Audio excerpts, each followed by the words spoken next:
Okay. Wow. We are, no, not we. I am live.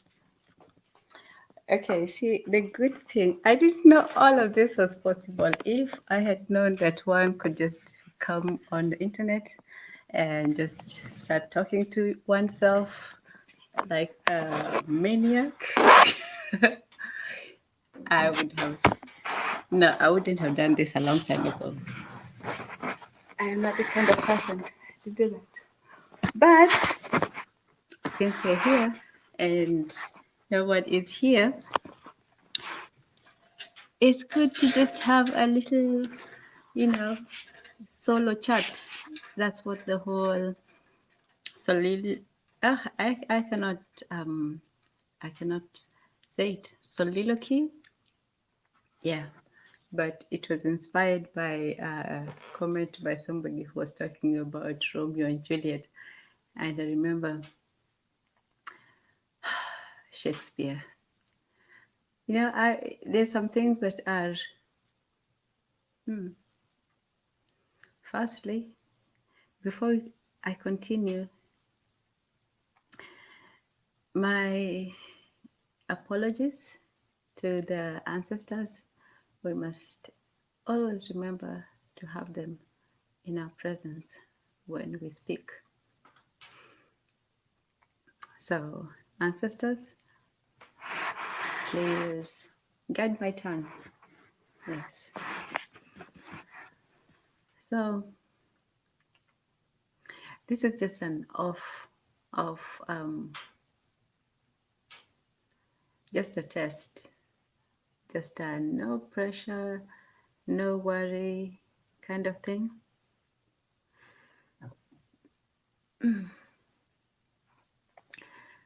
It's nice sometimes to just talk talk to oneself, because sometimes we just talk too much. We talk to each other too much and we don't listen.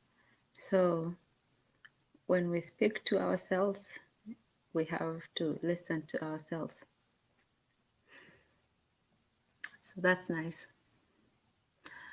And also, it's the removal of that wondering of how someone will receive it, and hoping that communication goes across the lines, which a lot of the times it never does. People never fully, convey their meaning as they wish, because if they did, we should be all of one accord. So we all think differently, and no matter how much we talk and speak and go on, we still just individuals floating about in the cosmic. Okay, I will not get all, what is it called? Cosmic existentialist. Yeah, when you imagine the vastness of the universe, and then it all we all seem so insignificant. Like even in our own solar system, we're the only ones. We're the only ones. 9 planets. Well, um, Uranus was a planet, then it wasn't, then it was back. I don't know, but let's just go with 9. But even in the 9 planets, it's just us. There's no other planet that we can say hi to. It's just us. So, you know, there is that individual oneness, or solitude, or aloneness, or individuality, or atomization.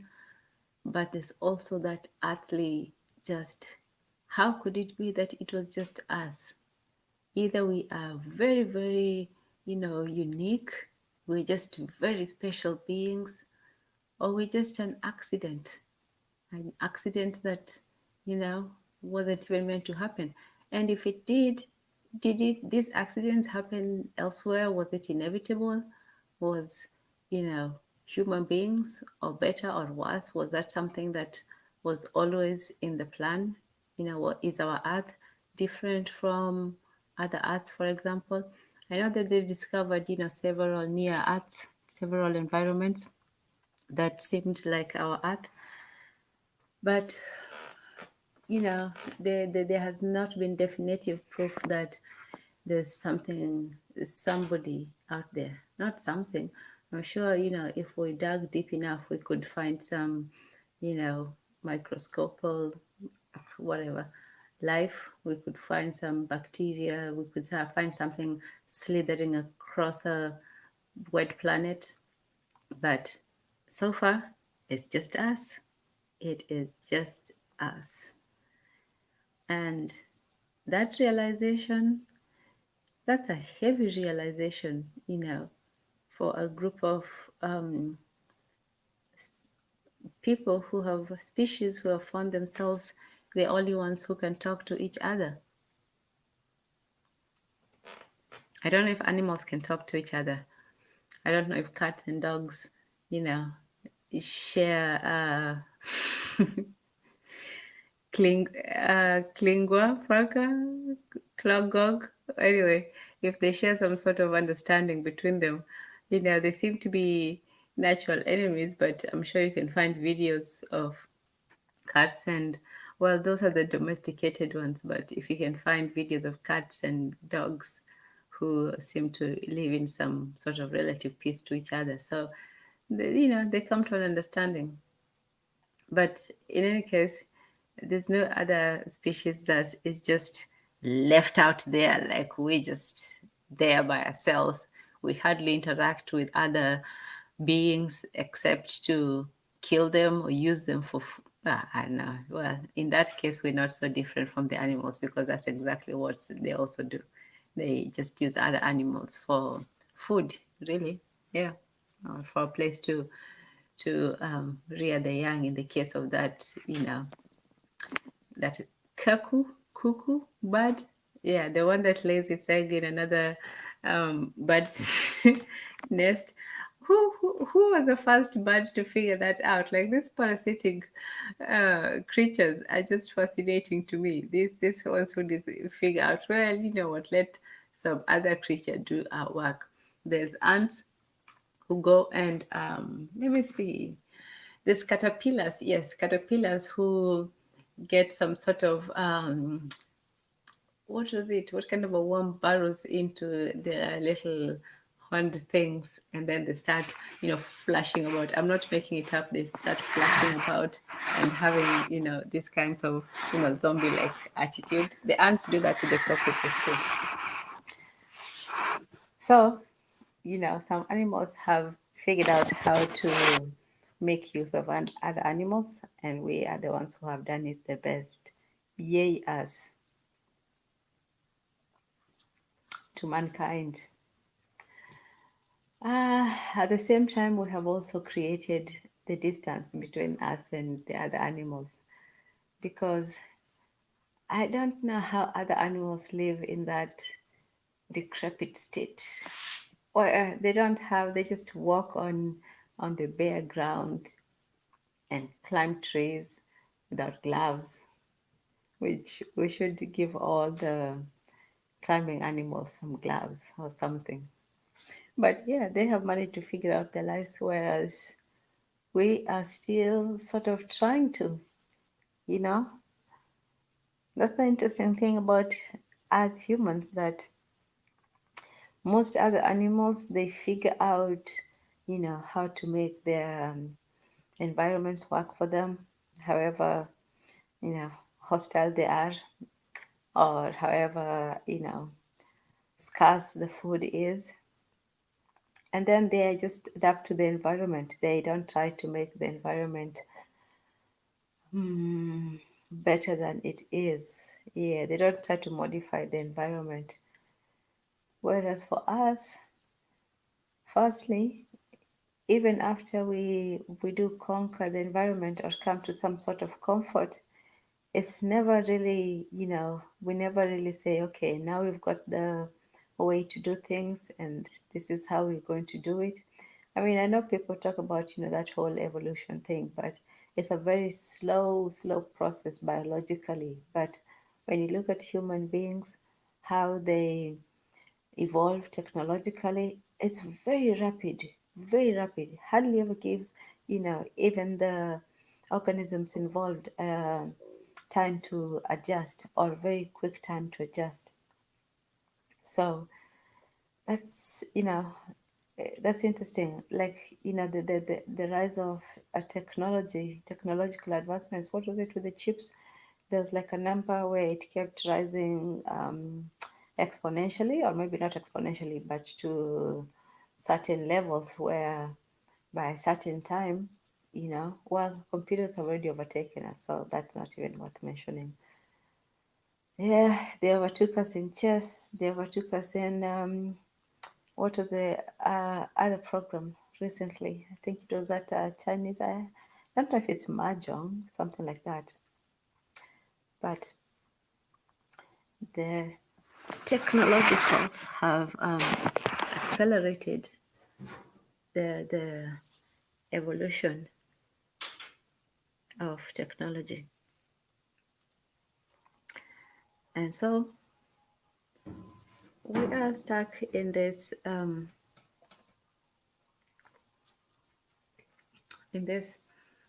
constant loop.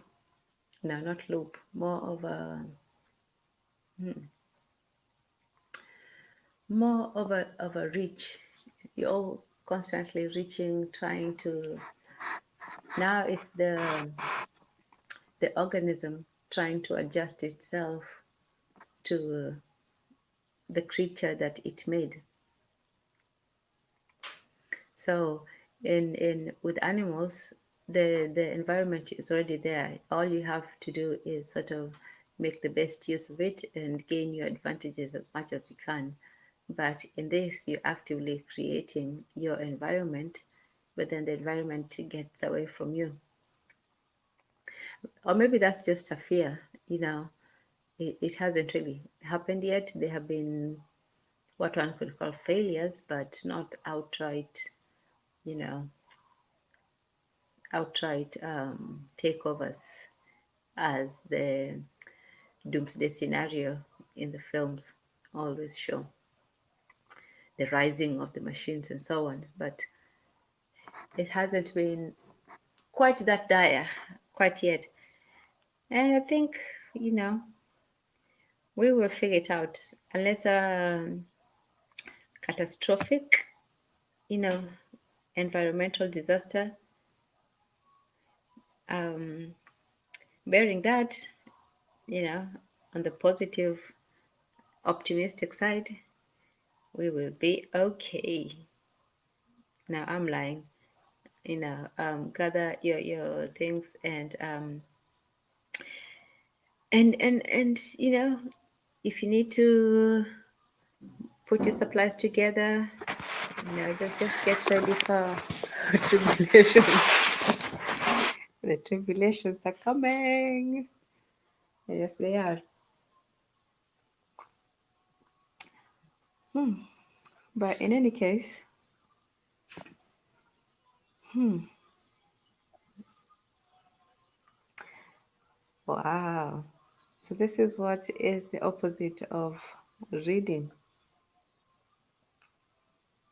Because reading is when you simply take it in without the participation of the the other. I can't remember who's the object, who's the subject in that, but you're the reader and the book is let's say the book is the object. So when you're reading, what you're doing is you're just taking in the knowledge or the information or the story or whatever it is, but you cannot put anything out or put anything back into the book. You can take it and put something out, but not into the source, not like you can do with a computer where you can both read and write. Read, write. So this talking to oneself, this soliloquy, yeah, I got it. Soliloquy. Yeah, that one is about just being the book, I guess, you know, just talking. and no one is listening. Hmm. But in any case, it gives you the freedom to simply just say um, nothing, everything, you know, whatever is on your mind. Now everybody can see what's on your mind, as Zero said. But yeah, people should talk to themselves more and not expect an answer. Because the people who are so sure that they're getting an answer, are they really? How can, anyway, I won't go there. Just to say, yeah, sometimes it's just, oh, it's just like, what did they used to call it? That conscious writing or free flow writing, where you just go on and just write on a piece of paper and just write, and there's no direction, there's no aim or purpose. You just write. Anyway, that's that's something different.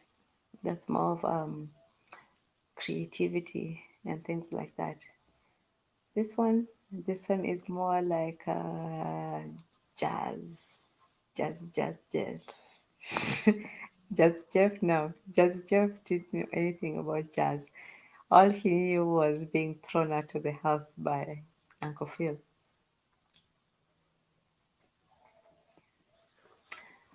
So I can see the merits of small groupedness, which is not a word, obviously, but I just made it. Because the more factors you introduce into an equation, yeah, just the more chaotic it becomes. I don't know why people want to multiply instead of just add. When you add, you have time to, you know, to adjust, to understand, to, you know, to take it in. But when you multiply, it's like an avalanche just coming down on you. But yeah, people should want to be in small groups. People should want to be in, when the group gets so big that factions, deep, fractured factions start to emerge, then maybe it's time to go. It's time to go. It's a song by, I won't even mention it, but it's a song by, I think it's Onium. You have to know when it's time to go. And that's what we used to do. When it's time to go, people move.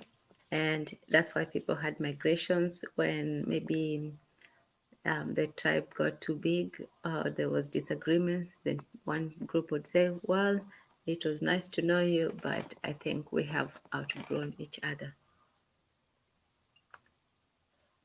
And then each would, you know, just move, say their goodbyes, and move further, hmm, north, south, east. Yeah. And that's how humans came to be, because sometimes we are a social, communal people, but we also need our space. And there is a point where people get to be just, too massive. The masses become too massive. Although the masses, villages don't really count as masses, because masses are this faceless, you know, whoa, the massless are just like the corporates. It's just like the poorer version, because when you look at the corporate types and best embodied in, the Japanese type. What do they call it? Otaku? Or is otaku one of those, the working people? Or one of those anime people? But one of them. They're the ones who wear suits, work terribly long hours, 80 plus to 100 hours, and just drink like crazy after hours, after work hours. Yes. Yeah. I don't know if it's the otaku. I don't care to look it up, but it could be one of those. And then you have the hikimori, the ones who stay in the house because they're just tired of society. Yeah, so you have different ways of people reacting to things. Some people embrace it, some people, flee. It used to be that society dictated what the individual did, for example, with the punishments of society, when people used to be ostracized, exiled, shunned, all of that. And this still happens in very tight knit communities. But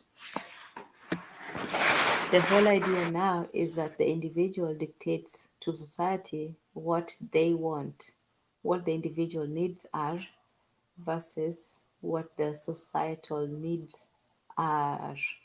So, in the past, society's needs, for example, for stability, peace, war, all of that, um, that one superseded the individual's rights for freedom and, the idea that they could simply choose the way of life.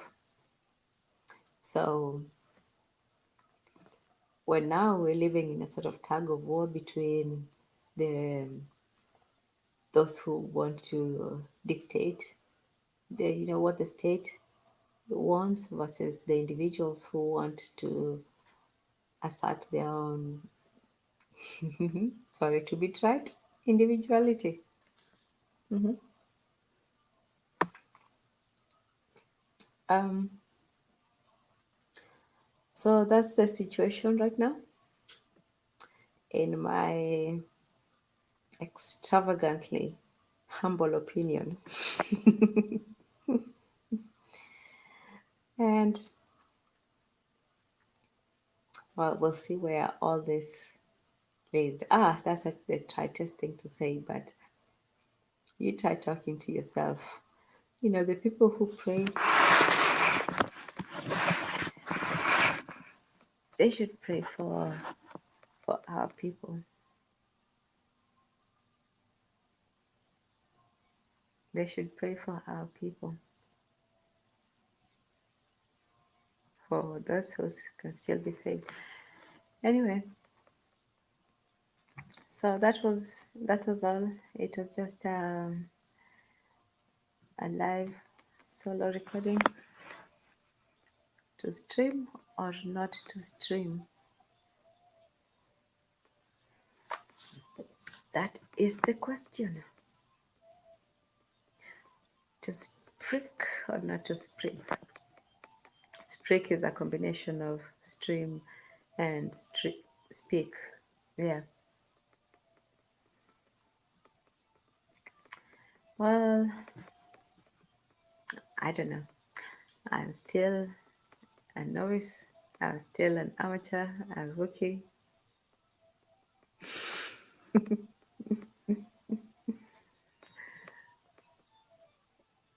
Wow. Anyway, I do thank the ancestors. Why? Not because I'm a super, duper,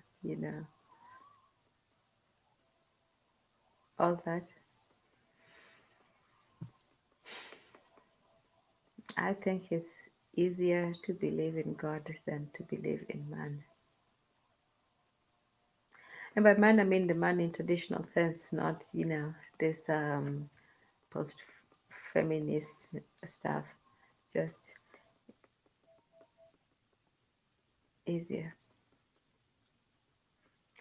So anyway, that was it for me. The random rumblings.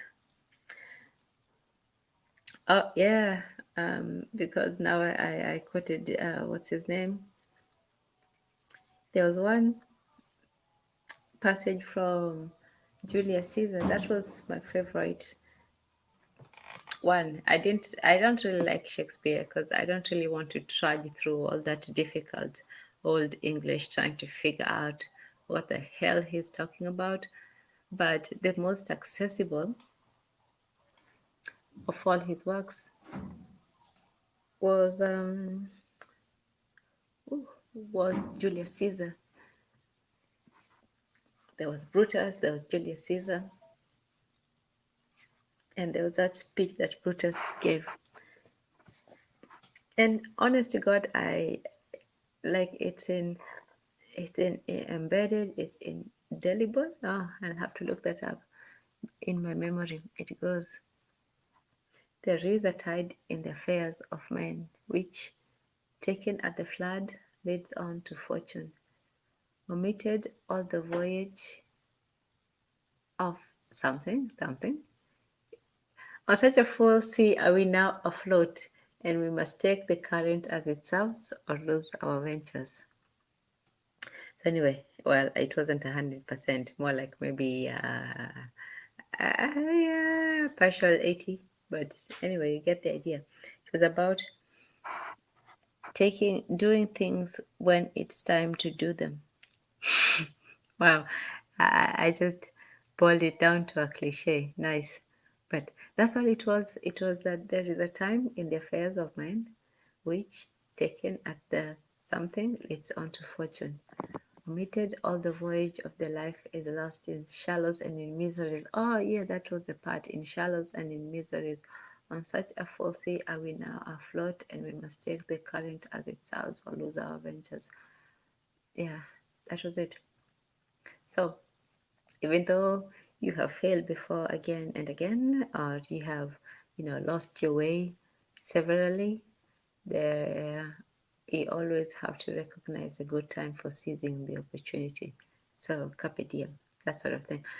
Anyway, it is an unholy time of the night.